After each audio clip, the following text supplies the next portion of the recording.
University Assam এসএমবলি দ্বাৰা আয়োজন কৰা স্টুডেন্ট আৰ ইউথ ইমাৰ্সিভ প্ৰোগ্ৰাম ইয়াত মই উদযাপন কৰিছোঁ আৰু প্ৰায় 1200 ইয়াত ষ্টুডেণ্টছ আৰু ইউথসকল আছে আৰু এসএমবলি বিজনেছবিলাক কেনেকৈ চলে আমাৰ দেশত যিটো পাৰ্লামেণ্টাৰী ডেমক্ৰেচি ইয়াত আমাৰ দেশৰ পাৰ্লামেণ্ট আছে, দেশৰ এসএমবলি আছে, আমাৰ কাউন্সিলতে এসএমবলি আছে আৰু দেশৰ চব সিদ্ধান্তবিলাক যে এসএমবলিৰ হয় তাত কিছুমান এমেণ্ডমেণ্ট যদি আনিব লাগে, কিমান মেজৰিটি লাগে,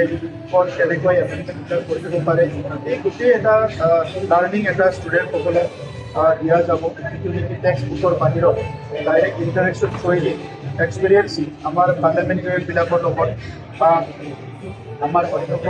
তিনিজনকৈ অধ্যক্ষ ইয়াত আছে, তেখেতসকলৰ লগত ইণ্টাৰেকশ্যন কৰিব পাৰিব ষ্টুডেণ্টে। মই ভাবোঁ এনেকুৱা খুব ভাল প্ৰগ্ৰাম হৈছে, এইটো এটা ভাল প্ৰগ্ৰাম হৈছে আৰু এনেকুৱা প্ৰগ্ৰামবিলাক মাজে মাজে ল'ব পাৰিলে ষ্টুডেণ্টসকলৰ কাৰণে বহুত এটা বেনিফিট হয়, ইউথবিলাকৰ কাৰণে বেনিফিট হয়। কাৰণটো হৈছে আজিৰ ইউথ, আজিৰ যুৱ, আজিৰ ছাত্ৰ দেশাকালি দেশৰ কিবা এটা দায়িত্বত আহিব, কোনোবা ব্যৱসায় হ'ব, কিবা পলিটিচিয়ান হ'ব বা বিভিন্ন দায়িত্বত যাব, কিন্তু দেশৰ চৰকাৰখনে কেনেকৈ চলে, দেশৰ পলিচি মেকিং বডিয়ে কেনেকৈ কাম কৰে, ইয়াৰ ওপৰত চবৰ এটা কনচেপ্ট ক্লিয়াৰ থাকিলে, তেখেতৰ যিটো কনচেপ্ট, তেখেতৰ আণ্ডাৰষ্টেণ্ডিংটো ক্লিয়াৰ থাকিলে দেশৰ এজন মেচিউৰ এজন নাগৰিক হ'ব পাৰিব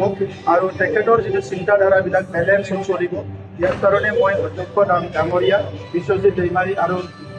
উপাধ্যক্ষ ডক্টৰ নমিন ডাঙৰীয়াক মই ধন্যবাদ জনাইছোঁ আৰু এই প্ৰগ্ৰামটো খুব ৱাণ্ডাৰফুল প্ৰগ্ৰাম হৈছে। ইয়াত আয়োজন কৰিবলৈ সকলো ছাপোৰ্ট কৰাৰ কাৰণে বড়োলেণ্ড ইউনিভাৰ্চিটিক মই ধন্যবাদ জনাইছোঁ।